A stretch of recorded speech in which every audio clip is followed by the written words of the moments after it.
Hi students, today we'll be doing the second part of solving quadratic equations by completing the square method. If you remember, in part 1 I had shown you how to complete a square for the given expression, and now let's solve the quadratic equation using the method.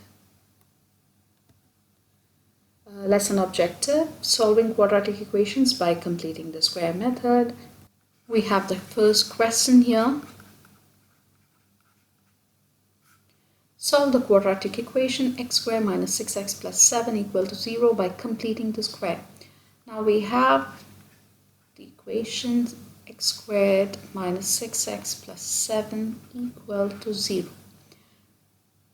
Now using completing the square method, I would divide this term. My first step is to find b, so b is going to be 6 divided by 2, giving me a 3. So what will I do next? I have x squared, this is my step 1, finding b. This is clearly explained in my part 1 video. So step 2 will be plus b squared minus b squared, so x squared minus 6x plus 3 squared minus 3 squared, and you cannot forget the 7, so you write the 7 there, equal to 0. So this is my second step.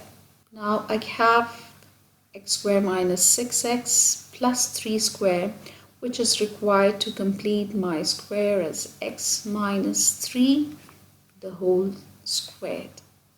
Now what is remaining is I have a minus 3 squared is 9 plus 7 equal to 0. Now this is my step 3. I hope till here you have understood, which is just completing the square and rearranging it as required. So again, x minus 3 the whole square minus 2 equals 0. So I have x minus 3 the whole square equals 2. I have reached this step. Now from where we are going to find the value for x. Let me copy this question to my next page. X minus 3 the whole square is equal to 2. Now to remove the square, I'll be taking square root. Now I'll be taking square root.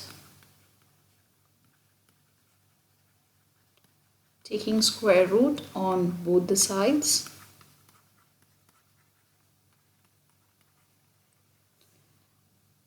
I have square root of x minus 3 the whole square equal to, I'll have two terms, plus root 2, or it can be a minus root 2. So this is going to be x minus 3 equal to plus root 2, or you can say x minus 3 equals minus root 2. Now in this case, I'll be dividing. You'll have two answers because we are dealing with a quadratic function.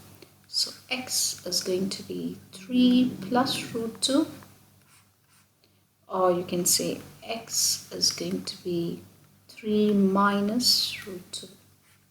So that's the solution. Your answer in 3SF can be given as x equals 4.41, or you can have x equals 1.59. So that's the final answer. I want you to try these questions by yourself. Just pause the video, solve it at your end, and then look for the answers. Try them.